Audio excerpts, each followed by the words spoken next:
자, 첫 번째 핫삼은 한동훈.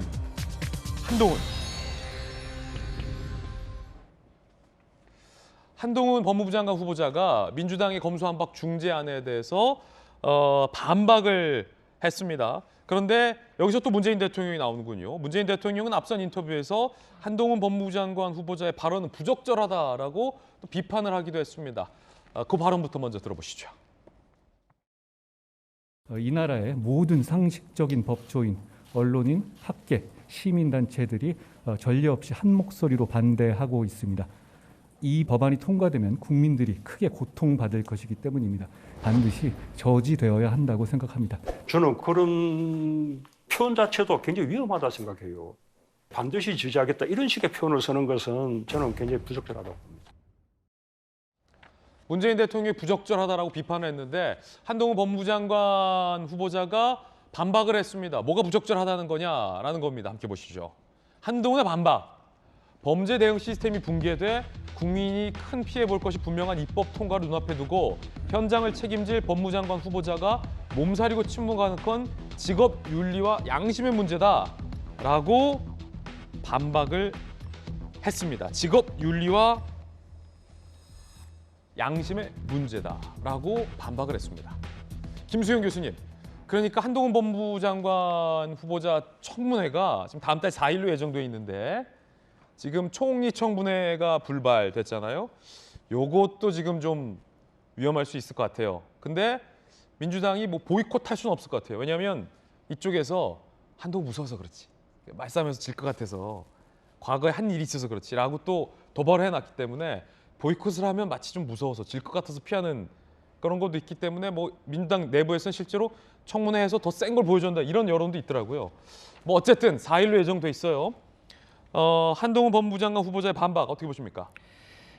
한동훈 법무부 장관 후보자의 체급이 거의 대통령과 말을 주고받을 만큼 커지고 있다라고 보여져요. 이 사실은. 체급을 키워준 겁니까 그러면? 엄청 체급을 키워준 셈이죠. 이제 문재인 대통령이 인터뷰에서 이제 한동훈 법무부 장관 후보자의 발언을 이제 언급하면서 반드시 저지하겠다, 뭐 국민들에게 피해가 간다 이런 식의 말은 부적절하다고 얘기를 했죠. 그런데 사실 뭐 국민 이야기들 참 많이 하시죠. 정치인들은 다 이게 국민을 위한 거다라고 얘기를 하는데 사실 민주당에서도 박홍근 원내대표가 검찰이 정상화되면 국민에게 제일 좋은 일이다라고 얘기했거든요. 그래서 이 국민은 민주당을 지지하는 국민을 말하는 것인지 정말 우리 국민 모두를 말하는 것인지 사실 알 수가 없는데 당연히 이제 엇갈리죠. 그러니까 국민을 잘 이제 정치인들은 항상 이제 포장해서 자기들의 의견이 정당하다는 얘기를 하는데 어쨌거나 이거에 대해서 이제 한동훈 법무부 장관도 이게 직업적 양심에 대한 이야기다. 직업적 양심상 도저히 이 검수완박 법안에 이제 찬성할 수 없다라는 것이고 그것을 표출할 수밖에 없었다라고 지금 항변을 하고 있거든요. 그래서 이제 어쨌든 이러한 발언들이 오고 가는 과정이 결국은 한동훈 법무부 장관의 체급을 계속 키워주고 있고 청문회가 정말 볼만하겠구나. 예. 거기에서 검수완박 얘기 나오면은 진짜 국민들은 말 그대로 진짜 한번 정말 겨뤄보는 진검승부를 보는 것이고 그러면 만약에 5월 4일 청문회가 시작되면 문재인 대통령이 이전에 민주당이 검수완박을 다 통과시킬 테니까 수사권이 박탈된 그 지금 국면에 있어서의 어떤 검수완박 논쟁, 진검승부가 좀 펼칠 수 있겠군요. 민주당과 한동훈. 아무래도 그렇죠. 왜냐하면 국민들은 한 번도 이거에 대해서 자세한 내용을 설득당해본 적이 없어요. 예. 그냥 다 양당이 이건 다 국민에게 좋은 거예요라고만 얘기를 하고 있지 정확히 내용이 뭐고 뭐 때문에 이게 단점이 있고 우려가 있는지에 대해서 자세히 들은 적이 없거든요. 예. 그걸 이제 한동훈 법무부 장관 얘기하겠죠. 그럼 국민들이 판단할 텐데 이걸 과연 민주당에서 아주 뭐 조리 있게 면밀히 판판히 한동훈 법무부 장관의 이야기를 반박하면서 검수완박을 설득할 수 있을지 그것이 관전 포인트가 될 것 같습니다. 예. 자, 직업 윤리와 양심의 문제다라고 문재인 대통령의 비판에 반박한 한동훈 법무장의 발언을 두고 민주당의 고민정 의원은 한동훈 법무부 장관을 타노스에 비유했습니다. 마블 영화에서 그 악당 타노스에 비유했습니다. 양심 얘기하려면 법무부 장관 맞지 말았어야 했다. 휴대폰 비번도 안 가르쳐 놓고 직업 윤리라는 게 있나? 휴대폰 번호 알려주면 직업 윤리가 있는 거고 휴대폰 번호 알려주면 직업 윤리가 없는 거다라는 것 같아요. 고민정 의원의 주장은. 양심을 내팽개친 채 권력주였다. 모든 장차관들이 그의 입만 바라볼 것이다. 타노스의 탄생이다. 라면서 한동훈 법무부 장관이 반대하니까 국민의힘이 돌아선 거 아니냐라는 민주당의 비판 기조를 타노스에 비유를 했습니다. 김영주 의원님, 타노스 아십니까?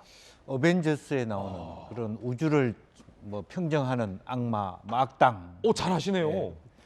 근데 MZ 세대네요. 뭐 이제 뭐 여러 영화에 나온다고 들었습니다만 뭐 실제로 보면은 이제 이걸 알아야 될 것 같습니다. 그러니까 민주당이 추진하는 데 있어서도 일정한 무리나 지금 얘기하는 어떤 뭐 수사의 공백, 또 경찰의 수사가 너무 하중이 커진다라고 예. 하는 뭐 불합리하거나 부조리한 측면도 없지 않아 있습니다만은 사실은 지금 윤리와 양심을 얘기하기에는 그동안에 검찰에 해왔던 관행이 너무 국민의 지탄을 많이 받아왔다는 측면도 우리가 무시할 수 없습니다. 오히려 차라리 평검사들이 얘기한 게 굉장히 저는 와닿았어요. 그동안 우리가 해왔던 것에 대한 일정한 성찰과 반성을 토대로 예. 비판할 건 비판하고 모자란 건 모자라고 이렇게 고소하는 측면이 많아야 된다고 생각하고요.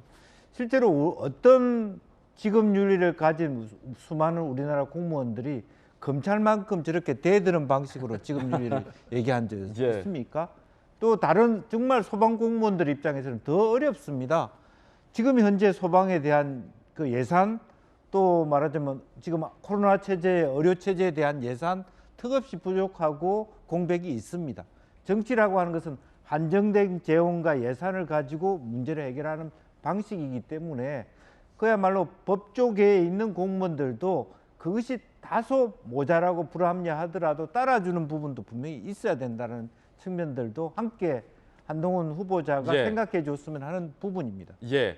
한동훈 법무부 장관은 법무부 장관으로서 이건 당연히 내가 반박해야 된다. 가만히 있으란 거냐라고 반박을 했고, 그러자 고민정 의원이 타노스다라고 비유를 했는데, 타노스는 김영주 의원님 잘 설명해 주셨듯이 마블 영화 어벤져스에 나오는 건데 우주의 강력한 존재로 이것만 튀기면 지구 인구 절반이 없어지는 정말 강력한 존재입니다. 그러니까 고민정 의원의 지적은 한동훈이 굉장히 강력한 존재다.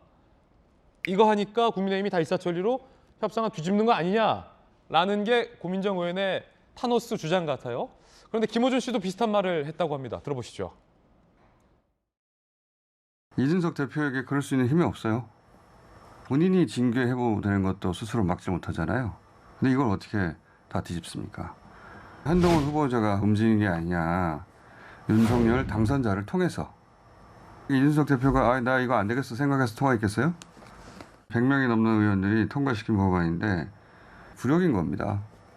검찰 출신 장관 후보자가 정당 정치 근간을 흔드는 거죠. 정당이 검찰 이해관계인의 하수인이 된 거 아니냐. 그 김어준 씨 생각도 비슷한 것 같아요. 근데 이재명 기자 어떻습니까? 실제 국민의힘이 협상안을 뒤집은 게, 반대한 게, 중재안을 요청한 게 한동훈 타노스에 뒤집어. 이거 한마디 때문입니까? 지금 고민정, 김어준은 다 뒤집어. 이래서 웃겨요? 뒤집어. 이래서 했다는 주장 아니에요. 뭐 지금 김어준 씨도 이준석 대표를 두고 뭐 한동훈의 아바타다 보니까 표현했는데 우리가 알다시피 이준석 대표가 누구 아바타가 될 사람이 아니라는 건 누구나 다 잘 아는 거죠. 대선 기간에 대선 후보하고도 맞대결하는 게 이준석 대표입니다. 그런데 뭐 이준석 대표가 누구 말을 듣고 할 사람이 아니라는 건 뭐 제가 볼 땐 대한민국 사람은 다 알 것 같은 생각이 들고. 예. 그러니까 일단 지금 민주당이 이제 그런 약간 프레임을 좀 짠 느낌이 들죠. 계속 한동훈 한마디 전화 한 통화에 뭐 국민의힘 지도부가 오락가락한다는 등, 그렇게 이제 윤호중 비대위원장 이기고 뭐 정청래 의원도 비슷한 얘기를 했고, 뭐 그러니까 굉장히 저는 기본적으로 뭐 몇 번 말씀드렸지만 윤석열 당선인이 자신의 최측근이라고 누구나 알고 있는 한동훈 검사장을 법무부 장관 후보자로 지명한 건 좀 부적절하다 봅니다. 왜 부적절하냐면 모든 논란이 이제 한동훈 후보자의 모든 발언이 윤석열 당선인의 발언과 등가가 되고 그것이, 그리고 한동훈 후보자의 발언 자체가 논란이 되면 그것이 이제 윤석열 당선인의 국정의 부담으로 돌아올 수 있는 확률, 여지가 굉장히 많은 거죠. 그런 점에서 저는 굉장히 그 지명 자체에 대해서는 부적절하다 보지만, 예. 결국 이제 계속 민주당은 그런 똑같은 프레임을 짤 겁니다. 한동훈 후보자가 말할 때마다 그것이 윤석열 당선인의 생각이고 그것이 결국은 검찰을 장악해가는 과정이다. 검찰을 움직이고 있다. 이렇게 이제 계속 만들 텐데, 그런 점에서 한동훈 후보자가 발언 한마디 한마디 굉장히 좀 신중할 필요는 있다. 예. 그런 생각이 들고 5월 4일 날 인사청문회가 있습니다. 한동훈 후보자의. 예. 5월 3일 날 아마도 문재인 정부 마지막 국무회의에서 검수안박법이 통과될 겁니다. 통과되겠죠. 그래서 5월 4일 인사청문회가 굉장히 뜨거울 것이다. 이런 생각은 듭니다. 예. 그때도 청문회에서 타노스다 이렇게 하시는 분이 있을 수도 있을 것 같아요. 두고 볼 일입니다.